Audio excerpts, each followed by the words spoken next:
Let me ask you something. What is your favorite video game? Sure, this might seem like a really simple question to ask. I mean, of course, just like anything in the world that can go more than one way, the choice is always going to be different. But hey, there can't be that many games to choose from, right?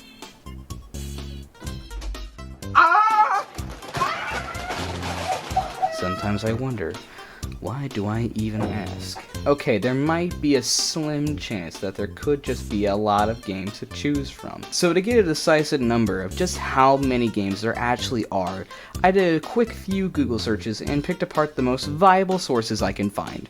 And funny enough, I was able to find some really concerning numbers on the broad scope of just how many games there are to choose from. I'm just going to be talking about the number of different games present on each platform, not how many game copies were sold in total. If that was the case, Minecraft would reign supreme in every single category. Video games date back far beyond the day I was even born, and even far beyond the creation of the flash drive, so yeah. To not bog down this section too much, I'm just going to be talking about games present within the time frame of 2004, the year of Steam's conception, to 2021. I'll also be talking about the number of games on the most prominent gaming giants. The big four, you could say. So if I leave out your most favorite gaming company like GOG or Google Stadia for some reasons. Sorry, not sorry. So,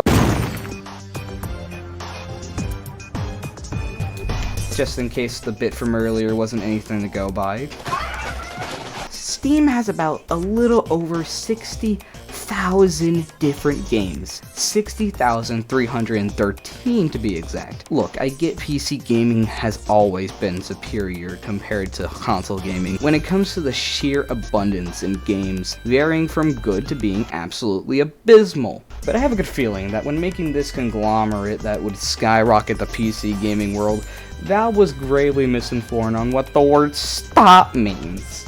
Alright, ladies and gentlemen, hear me out. As for the common video game console companies, starting with Nintendo, the GameCube sold about 652 games, followed by the Nintendo Wii and Wii U, both selling a total of 2,432 games. These numbers are practically trumped by the Nintendo Switch's library, with about 4,480 games, adding up to a grand total of roughly 7,564 different Nintendo games produced over the last decade and a half. Look, I didn't say they were good or not. Next up is Sony, starting with the PS3 with 2,561 different games, then the PS4 with about 3,282, and the PS5 with only about 546 different games. In total, 6,369 games. Nice. But wait, there's more, because who could possibly forget about everyone's favorite console, the Xbox?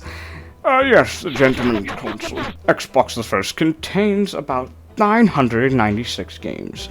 Sir Xbox the 360th emancipated about 2,154. Xbox the Third, which really goes by the Xbox One, has embarked about 2,949 games.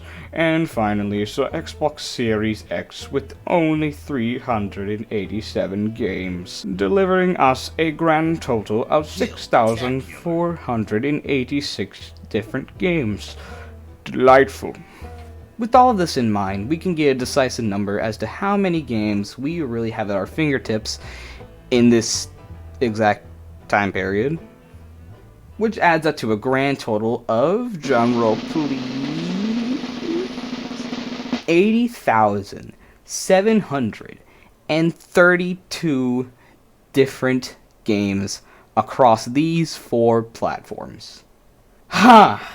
Now, what exactly was the point of this whole little miniature investigation of mine? Well, looking at this number, I think it is a reasonable conclusion to say With all of these different kinds of games coming from different kinds of origins, there are going to be widely different resulting styles of not only gameplay, but art, story, general length, and of course, the genre. As much as I can waste my time to calculate how many different games there are when it comes to a certain period of time, something that I can never calculate is what makes each game click in its own special way with general consumers and audiences. That being its genre. Well, that isn't the only thing that can sell you on what makes the game unique. The genre is an important aspect in finding the audience you're looking for, but knowing the audience you want to appeal to is only half the battle. How the game executes that genre and how it differs off from it to make it unique is equally important to making the game work or good. And just like trying to calculate how many different games there could possibly be, there are just so many different genre of games, all varying in some kind of way to apply to some kind of niche, skill base, or age group. For example, Timmy here is a young adolescent boy who has yet to have ever touched a video game in his life, thank God. But he needs some kind of form of entertainment, something that would keep him nice and distracted after a long, exhausting day of existing and manual labor. Nowadays, the best option at this point is to give him a Transformer toy, an iPad with nothing downloaded but YouTube, and a surprising lack of attention. You won't believe what kind of places your kid's mind is gonna go. Or if you're a lot more of a considerate person who actually cares about their children, At least when it comes to things that they'll see on the internet. a friendly and simple to understand 3D romp like Super Mario Odyssey or Minecraft might do. When looking at 3D games, especially that of open world nature, it is the kind of stuff kids dream about. Exploration is key, and just for the targeted audience, it makes all the more sense. These games have such huge worlds to them, and even playing them now when I'm a lot more older and mature, these kinds of games still invoke that childlike whimsy to explore and see the world in all its magic. It's just picture perfect. Just be sure to keep your kid offline because, again, you might not really know what kind of places your kid could go to on the internet. Now, what about our good friend Medi over here? Hi. Shh. Trying to focus. Judging by his many experiences with electronics and technology, he is looking for something of a second win. Since the man is no stranger to being shocked, he wants to try his hands at a horror game. The best I could possibly recommend to someone who does have experience in games of its type, there is no other kind of horror game I would recommend, none as scarier or as important to me as Resident Evil 2 or Alien Isolation. Probably one of the most terrifying games I have ever played. And I didn't even play Alien Isolation. Call me what you want, but you can't call me a coward for telling the truth. I never played this game. Will I play it eventually? Maybe. Probably when October comes around and my gout starts to kick in again. Will I make a video on it? Yes. I gotta make something out of it. Here we go, something I actually have experience in. Resident Evil is a very special kind of horror that you don't often see nowadays when faced up against an overarching threat. The example in this game being the zombies, the mutants, the Mr. X, the lickers, the blah blah blah, and Mr. Dr. Man. A lot of the times in horror games nowadays, you aren't really given the luxury of having weapons as much as you do in Resident Evil. A lot of the time you're given a set amount of items, temporary holding off the monsters while you hang on for dear life. But here in Resident Evil, your options are there, but limited. You have handguns, shotguns, you can acquire attachments, hell, you can also have the ability to find the occasional concussion and frag grenades. Yet despite that, you are constantly on an uphill battle against the Horde and its comrades. Knowing that you're barely working with anything you're able to find, mindlessly killing singular groups of zombies and not rationing your ammo can mean the difference between life and death later on. Unless it is absolutely necessary for you to draw your hand, you should not be looking to get into fights. It's something that can really exhibit that thought in your head, that taking fights you don't have to take, not knowing what awaits you further down the line. It's like having tea with Margaret, who's Margaret? Set the teas on fire and you're trying to extinguish it with a singular rag. Seriously, Ramsey, how did you do that? No, man, it could get me fucking wet. Now these two examples in particular are all just much more specific cases than normal ones. What if you're just a fan of a strategy-based battle scenario? Bam! Here you go. What if you like running around and shooting things while using your weaponry and abilities to your fullest potential? We got that too! Open world exploration? Here. Simulations? Right here. Puzzle games? Oh, you know we have that. And the list just keeps going on and on and on. And to think I haven't even scratched the surface of talking about the actual games themselves.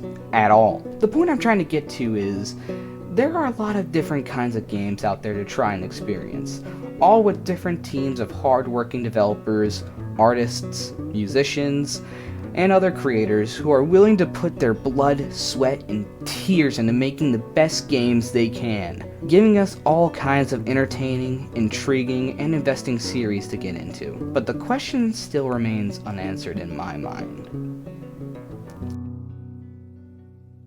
How the hell did I get here?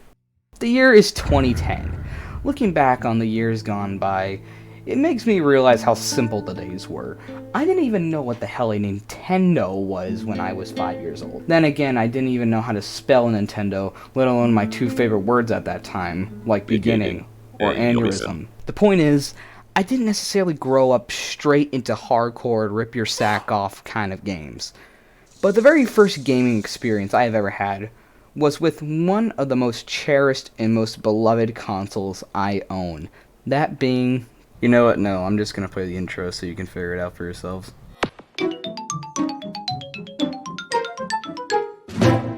That's right, the GameCube.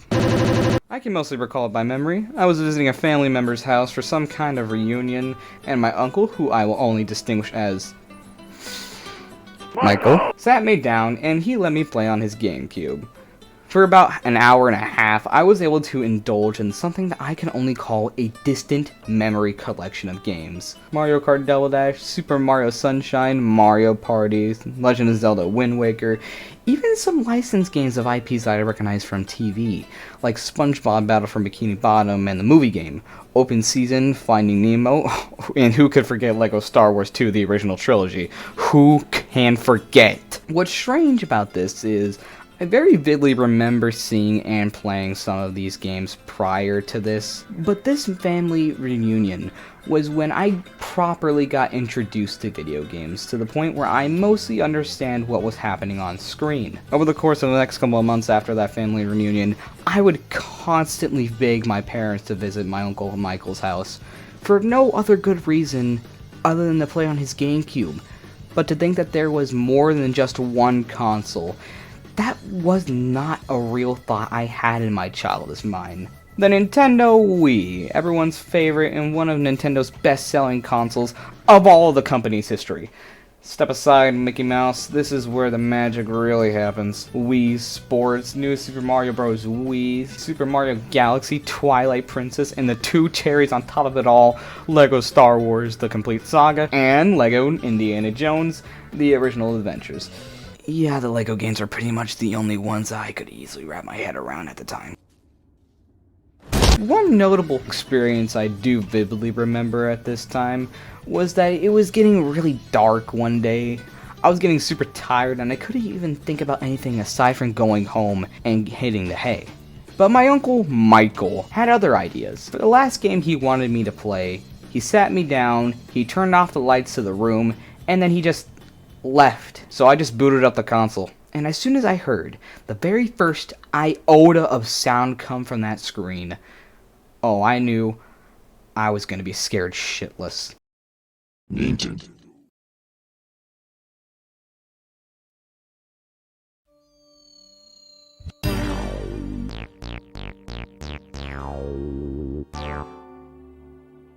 Am I the only one who's hearing voices in their head right now? No, just me? Oh, okay. Luigi's Mansion. Oh my god. This game has to be one of my most cherished ones that I own.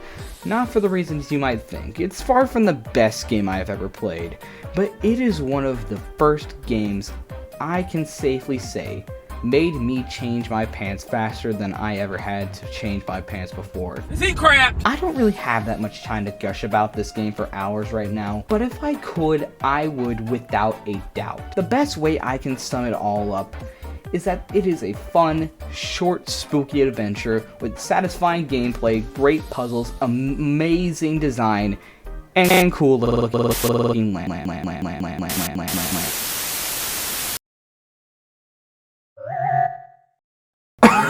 So yeah, I couldn't really finish this video. I initially wanted this video to be a lot longer than it is right now. The basic point that I wanted to get across in the video was that I started off gaming when I was pretty young.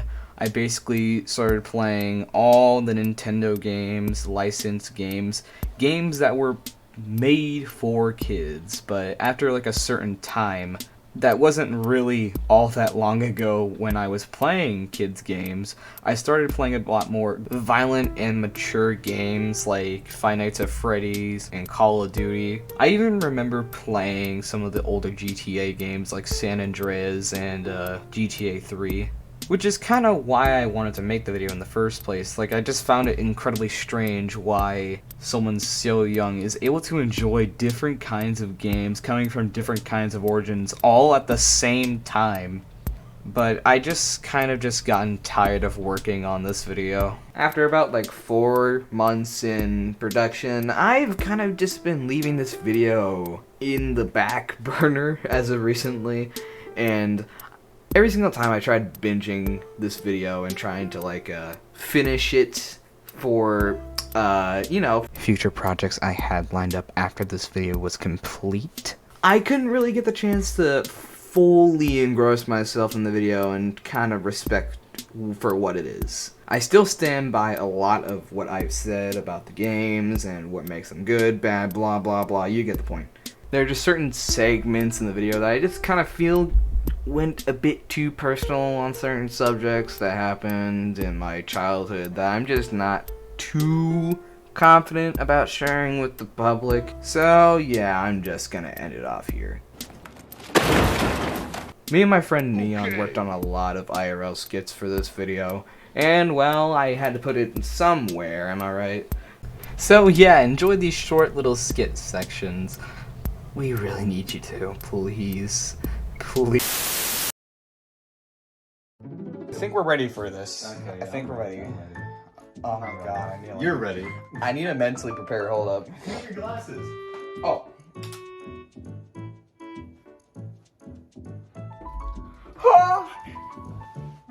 Sure you want to make the Sure you want to make the noise? No, I don't. I'll probably edit it in. No, that's dumb. That's so dumb. I can just imagine just screaming. Oh!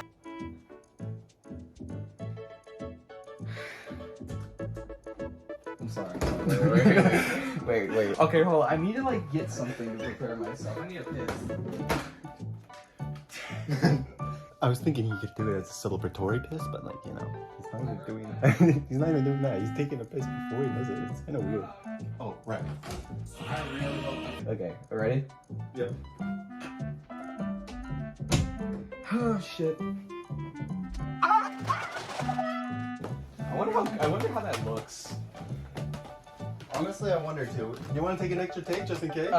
Just be like over my shoulder. Yeah. Like we'll just spend like 5 seconds or like 10 seconds of Tell me how silence. to shit. All right, ready? Like 10 seconds of silence. Ready? Then we go. All right. 3, 2, 1, and action.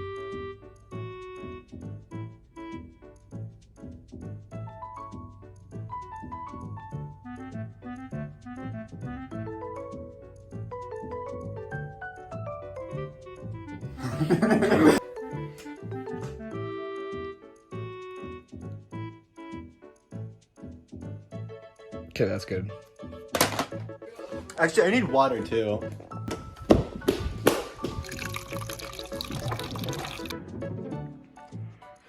That's too much.